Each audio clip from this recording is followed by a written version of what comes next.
तो आज ही हम शुरू कर रहे हैं मेथड्स फॉर सिलेक्टिंग प्रोजेक्ट्स के। अगर आप हमारे लास्ट क्लास में हम बात कर रहे थे कि हमारे पास अगर एक से ज़्यादा प्रोजेक्ट्स आ जाते हैं, अब सीनियर मैनेजमेंट का कंसर्न होता है कि वो उस प्रोजेक्ट को जो है वो चूज़ करे जो कि ऑर्गेनाइजेशन के लिए ज़्यादा फ्रूटफुल हो, ज़्यादा बेनिफिशियल हो।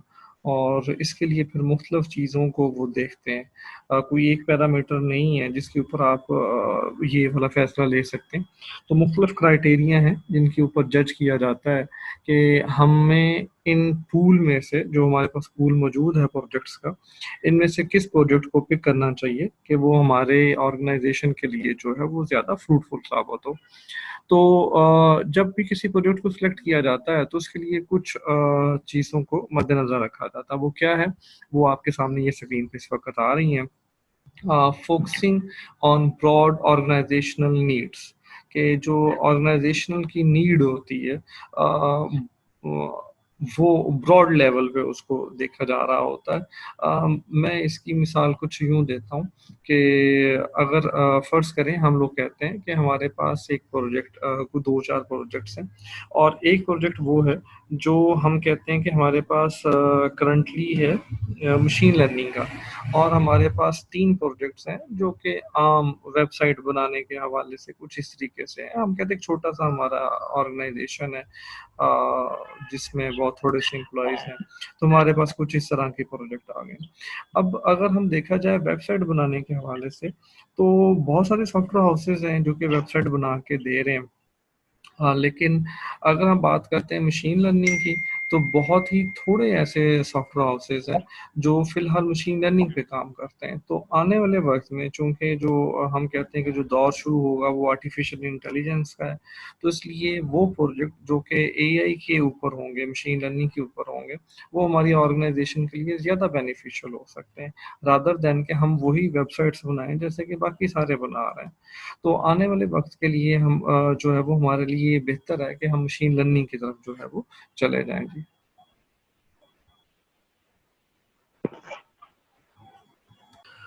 जब दूसरा जो चीज़ जिसको हम मद्देनज़र रखते हैं वो हम उसे कहते हैं कैटेगराइज़िंग इन्फॉर्मेशन टेक्नोलॉजी प्रोजेक्ट, कि हम इन्फॉर्मेशन टेक्नोलॉजी के जो ज़्यादा प्रोजेक्ट्स होते हैं, जो रेलेवेंट होते हैं, उनको हम लोग कैटेगराइज़ कर लेते हैं कि ठीक है जी, ये ज़्यादा, जैसे अभी हमने बात की थी कि वेबसाइट भी और मशीन लर्निंग के, या मैं इसे आर्टिफ़िशियल इंटेलिजेंस कह देता हूँ, ताकि आपको बात ज़्यादा मज़ीद आसानी से समझ में आ जाए। तो अब हमारे पास कुछ आर्टिफिशियल इंटेलिजेंस के प्रोजेक्ट्स हैं और कुछ हमारे पास वेबसाइट्स के प्रोजेक्ट हैं। तो इसमें भी हमने कैटेगरीज बना लेते हैं कि ठीक है जी, ये ज़्यादा ट्रेंडी हैं और ये कम ट्रेंडी हैं।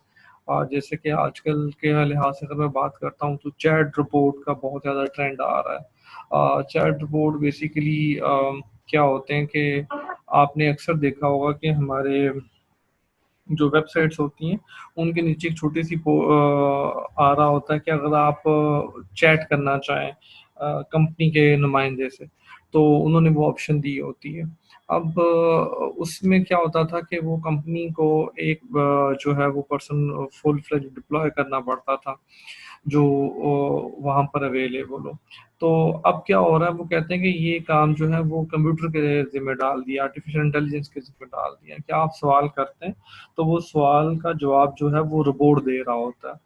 और जहाँ तक वो कर सकता है वो करता है, जहाँ वो देखता है कि ठीक है जी, अब उसको बात समझ में नहीं आ रही, उस वक़्त वो आपको रीडायरेक्ट कर देगा ह्यूमन की तरफ, वरना अदरवाइज़ वो सर कंप्यूटर ही सारी सर चीज़ों जैसे को हमारा टैकल कर रहा नॉर्मल होता है। कॉल करते हुए होता है, हेल्पलाइन पे कॉल करते हुए जैसे होता है। देखिए, वो नहीं, वो कोई आर्टिफिशियल इंटेलिजेंस नहीं है, वो तो सिंपल सीधी सी बात है जी कि वेन्यू वन सेलेक्ट कर लें, टू कर लें, थ्री कर लें, इसमें तो कोई आर्टिफिशियल इंटेलिजेंस नहीं है। आर्टिफिशियल इंटेलिजेंस ये ओके। होती है कि मैं आपको एग्जांपल देता हूँ कि मैं एक देख रहा था प्रेजेंटेशन गूगल की, और उसमें क्या था कि गूगल असिस्टेंट को लॉन्च कर रहे थे वो उस वक्त। तो उन्होंने बताया कि ये आपकी कैसे हेल्प हो सकती है। उन्होंने गूगल असिस्टेंट एक सॉफ्टवेयर है, ठीक है, उन्होंने आप ये आपके अमूमी तौर पर डिवाइसेस में इंस्टॉल होता है। तो वो मोबाइल पे उन्होंने कहीं इंस्टॉल जो है ना वो था, और उन्होंने उसको कहा जी कि मेरे लिए एक जो है वो लंच के लिए टेबल बुक कराएं। तो जस्ट इतनी स्टेटमेंट दी जो है उसका यूज़र जो था। अब वो गूगल असिस्टेंट के पास उसका वॉइस मैसेज गया, उसने खुद होटल कॉल की, अब वो होटल की कॉल वो सुना रहे हैं, और वहाँ पे जाके होटल वालों ने अटेंड किया, उसने कहा जी कि मुझे फलां फलां टाइम पे जो है वो इस तरह एक बुक करवाना है टेबल 4 बंदों के लिए। तो उन्होंने कहा जी कि ये टाइम स्लॉट्स हमारे पास जो है अवेलेबल नहीं है। उसने कहा अच्छा वो अवेलेबल नहीं है तो मुझे 1 घंटे बाद की, आधे घंटे बाद की आप दे सकते हैं। उन्होंने कहा जी बिल्कुल वो अवेलेबल है। उसने कहा ठीक है जी मेरे लिए रिजर्व करवा दें। अब यहाँ पर अगर आप देखें तो आर्टिफिशियल इंटेलिजेंस आ रही है कि वो सारी चीज़ें उसने खुद मैनेज किया, और एट द एंड उसने सिंपल अपने यूज़र को बता दिया कि फ़लाँ टाइम पे आपके लिए फ़लाँ होटल में इतने लोगों के लिए लेकिन जो है वो मल्टीटास्क करे, मल्टीटास्किंग ये करता करेगा। नहीं नहीं, मल्टीटास्किंग तो एक और चीज़ है, वो तो कंप्यूटर भी मल्टीटास्किंग कर रहा होता, तो वो उसमें तो अभी कोई और बड़े अरसे से मल्टीटास्किंग करता आ रहा है कंप्यूटर तो उसमें तो कोई आर्टिफिशियल इंटेलिजेंस नहीं है। आर्टिफिशियल इंटेलिजेंस ये होती है कि सादा अल्फाज में मसनूई अकल। तो मसनूई जी अकल ओके जो सर। है वो मशीन्स के अंदर, जैसे रोबोट की अगर हम बात करते हैं, आप एक रोबोट है जो कि उसको आग बुझाता है, और आप कमरे में किसी एक कोने में एक छोटी सी कैंडल लगा देते हैं, तो वो पूरे कमरे में देखता है पहले कि कहाँ पर जो है वो कैंडल है, और वहीं पे जाके वो पानी करा देता है। अब ये एक मसनूई अकल है, आर्टिफिशियल इंटेलिजेंस है। आपकी जो गाड़ियां चल रही हैं विदाउट ड्राइवर, वो आर्टिफिशियल इंटेलिजेंस की है। बहुत सारी और भी एग्जाम्पल। तो जी परफॉर्मिंग नेट प्रेजेंट वैल्यू और अदर फाइनेंशियल एनालिसिस, ये क्या होता है आज के लेक्चर में हमारे ये शामिल है। इसे हम एनपीवी कहते हैं, net present value.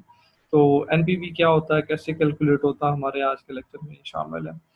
Using a weighted scoring model, ये भी हम लोग पढ़ेंगे, और इम्प्लीमेंटिंग अ बैलेंस कोड, ये भी हम लोग पढ़ेंगे।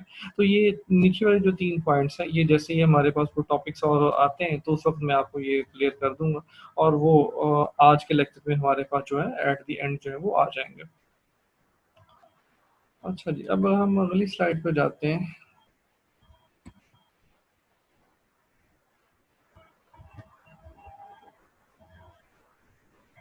जी, और ये जो अभी हम बात कर रहे थे हर एक पॉइंट की, ये अब फर्दर उसकी जो है वो डिटेल आना शुरू हो गई है।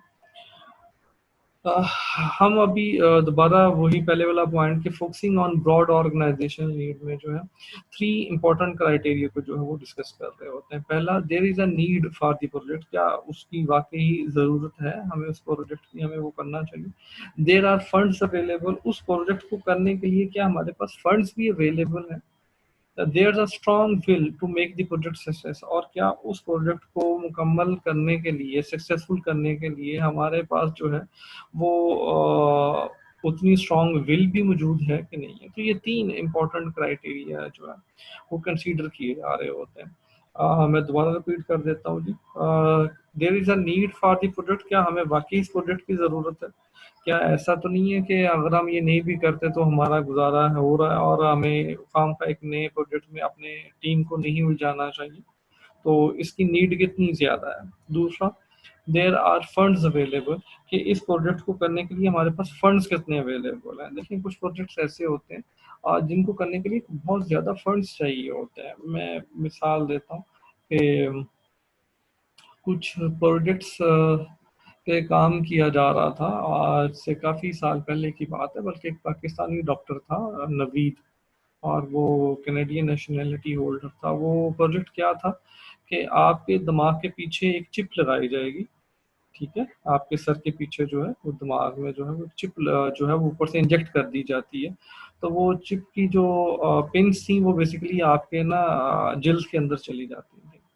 तो उससे क्या होता था कि आपका दिमाग जो सोचता था, आपकी चिप वो वाला काम करवा लेती थी। ये बेसिकली प्रोजेक्ट किया गया था उन लोगों के लिए के बॉडी पार्ट्स जो है वो दिमाग जिनको सिग्नल प्रॉपर नहीं ट्रांसफ़र कर रहा होता। जैसे अगर अपना हाथ हिलाना है, तो उसके लिए ज़रूरी है कि हमारा जो वो ब्रेन सिग्नल सेंड करे। तो वो अगर किसी वजह से नहीं सेंड कर पा रहा था, तो ये उसके लिए उन लोगों के लिए जो है इस तरह का प्रोजेक्ट किया गया था। अब इस प्रोजेक्ट को करने के लिए हमें काफ़ी ज़्यादा फंड्स चाहिए, ये कोई छोटा प्रोजेक्ट नहीं था, ये बहुत बड़ा प्रोजेक्ट था। और इसी तरीके से बेतहाशा प्रोजेक्ट हैं जो, अगर अभी हम बात करें करंट सिनेरियो में, तो कोरोना के हवाले से जो मेडिसिन और वैक्सीन की अगर हम बात करते हैं, बहुत बड़ा प्रोजेक्ट है, इस पे बहुत सारे पैसे इन्वॉल्व हैं इसमें, तो देयर आर फंड्स अवेलेबल। तीसरी जो चीज़ थी कि इस प्रोजेक्ट को करने के लिए हमारी जो टीम है, वो टीम, और टीम से मतलब अब हायर मैनेजमेंट भी है, लोअर मैनेजमेंट भी है, वो कितनी विलिंग है। बाज़ प्रोजेक्ट ऐसे होते हैं जिसमें टीम विलिंग नहीं होती है, और कुछ ऐसे प्रोजेक्ट होते हैं जिनमें टीम जो है वो बड़ी इंटरेस्टेड होती है। जैसे अगर हम बात करते हैं लर्निंग के पर्सपेक्टिव से, तो मशीन लर्निंग के और आर्टिफिशियल के इंटेलिजेंस के जो प्रोजेक्ट होते हैं, अमूमी सॉफ्टवेयर हाउसेस की टीम इसमें बड़ी जल्दी विलिंग हो जाती है, क्योंकि वो उनके लिए सीखने का मौका मिलता है और वो उनकी पर्सनल ग्रोथ के लिए बड़ा बेनिफिशियल होता है। तो विलिंगनेस ऑफ टीम जो है, तो ये कुछ चीज़ें हैं जिसके ऊपर हम लोग बात करते हैं कि हमें प्रोजेक्ट वो वाला करना चाहिए या नहीं करना चाहिए। यहाँ तक किसी ने कोई बात पूछनी है कि अगर हम बात करें कैटेगराइजिंग आईटी प्रोजेक्ट के हवाले से, तो हम कुछ चीज़ों को उसमें देखते हैं। पहली बात है जी problem. Problem is an undesired situation. अच्छा, प्रॉब्लम बेसिकली क्या होती है? अगर हम जेनेरिक बात करें तो प्रॉब्लम एक ऐसी सिचुएशन जो हम जिसको हम चाह नहीं रहे होते हैं, जिसके लिए हम विलिंग नहीं होते कि ये सिचुएशन जो है वो अकर हो जाए। अगर वो सिचुएशन आ जाए तो हम उसे कहते हैं कि ये प्रॉब्लम आ गई है। जैसे अगर हम लोग यूज़ कर रहे थे अपने ऑनलाइन लर्निंग के लिए, हम कहते हैं जी कि कंप्यूटर का इस्तेमाल कर रहे थे, लेकिन अनफॉर्चुनेटली हमारे कंप्यूटर में कोई इशू हो गया। अब ये वो सिचुएशन थी जिसको हम नहीं चाह रहे थे कि ये सिचुएशन जो है वो अकर होती, तो इसलिए हम इसे क्या कहेंगे, ये प्रॉब्लम है। ठीक है, तो problem is an undesirable situation that prevents an organisation from achieving its goal. और ये सिचुएशन क्या कर रही होती है? ये आपके ऑर्गेनाइजेशन को अपना गोल अचीव करने में जो है वो रोक रही होती है। अब उससे क्या होता है, आपका सिस्टम स्लो हो जाएगा, आपको अपनी पहले से ज़्यादा बेहतर करना पड़ेगा, अपनी ज़रूरियात को अपग्रेड्स करना पड़ेगा। तो एक चीज़ तो ये प्रॉब्लम आ जाती है। दूसरा हम क्या कहते हैं कि अपॉर्चुनिटी। अपॉर्चुनिटी क्या होती है? ये कहते हैं chance to improve the organisation, कि आपको बाज़ का कुछ एक ऐसा सिचुएशन, कोई ऐसा चांस मिलता है जिससे आप अपने आप को इम्प्रूव कर सकते हो, तो उस चांस को हम कहते हैं कि वो अपॉर्चुनिटी है। जैसे अगर आप लोगों को एक नया प्रोजेक्ट मिल जाता है और वो नया प्रोजेक्ट मार्केट में आने वाले लिहाज से बहुत बेहतर होता है, आने वाले वक्त में आप कहते हैं इसकी बहुत डिमांड है, तो उसे हम लोग क्या कहते हैं, वो आप लोगों के लिए एक अपॉर्चुनिटी है। ठीक है, an opportunity is a chance to improve the organisation. तीसरी चीज इसमें हम कहते हैं डिरेक्टिव्स। डायरेक्टिव्स क्या होती है जी? Is a new requirement imposed by management, government और सम एक्सटर्नल इन्फ्लुएंस। तो उसे हम कहते हैं वो हमारे लिए डायरेक्टिव्स है। मिसाल के तौर पर आजकल में अगर आप कह देते हैं जी कि कोई भी ऑफिस नहीं आएगा और आप अपने तमाम एम्प्लॉय से कहें कि वो घर में बैठ के जो है वो अपना काम करे, तो गवर्नमेंट ऑफिशियल्स ने आप लोगों को जो है वो गाइडलाइन दे दी है कि अब आप लोगों ने काम कैसे करना है। तो बेसिकली ये क्या, ये डायरेक्टिव्स है, और ये किसकी तरफ से इम्पोज हुई है? गवर्नमेंट की तरफ से इम्पोज हुई है। खासकर कुछ और सिचुएशन भी हो सकती है जिसमें कोई और अदारा जो है वो आपके लिए, या जैसे हम कहते हैं हेल्थ ऑर्गेनाइजेशन कुछ आपके लिए कर देती है कि जी एक वक्त में एक कमरे में आपका जो सॉफ्टवेयर हाउस है, वहाँ पे अगर इतने स्क्वायर फीट है तो इससे ज़्यादा एम्प्लॉयज़ वहाँ पे नहीं बैठ सकते। सपोज वो कहते हैं जी 4 एम्प्लॉयज़ से ज़्यादा जो है वो नहीं बैठ सकते। अब आपके पास तो ज़्यादा एम्प्लॉयज़ हैं, तो आप क्या करेंगे? तो ये क्या होगी, ये कुछ गवर्नमेंट डिपार्टमेंट की तरफ से नई रिक्वायरमेंट जो है वो जो है वो इम्पोज करने के लिए बात की जा रही है। तो मुख्तलिफ चीज़ें जो हैं इनके बिहाफ पे जो है हम लोग अपने प्रोजेक्ट की जो है वो कैटेगराइजेशन करते हैं, प्रॉब्लम के लिहाज से, अपॉर्चुनिटी के लिहाज से और डायरेक्टिव्स के लिहाज से। तो another organization is how long it will take to do and when it is needed. तो दूसरी ऑर्गेनाइजेशन जो होती हैं वो इन तमाम चीज़ों को अडॉप्ट करने के लिए और इम्प्लीमेंट करने के लिए कितनी जो है उनको टाइम चाहिए, कितनी उनको चीज़ों को जो है वो स्ट्रीमलाइन करने में टाइम लगता है।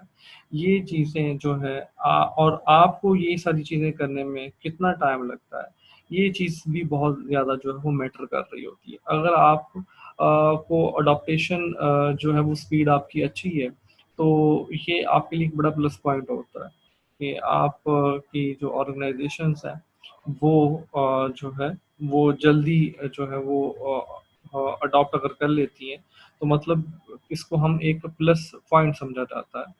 और जो चीज़ों में आप जितनी जल्दी मैनेज कर लेते हैं, वो आपके ऑर्गेनाइज़ेशन के लिए भी उतना ही अच्छा होता है। जैसे अगर हम कहते हैं कि वर्क फ्रॉम होम करना था, तो हमने इसको जितनी जल्दी अगर मैनेज किया है, वो उस ऑर्गेनाइज़ेशन के लिए उतना अच्छा था। जिन्होंने इसको प्रॉपर्ली मैनेज नहीं कर सके, उनके लिए वो उतना जो है वो सूटेबल नहीं रहा। तो यहाँ तक कोई बात अगर आप लोग पूछना चाहते हैं?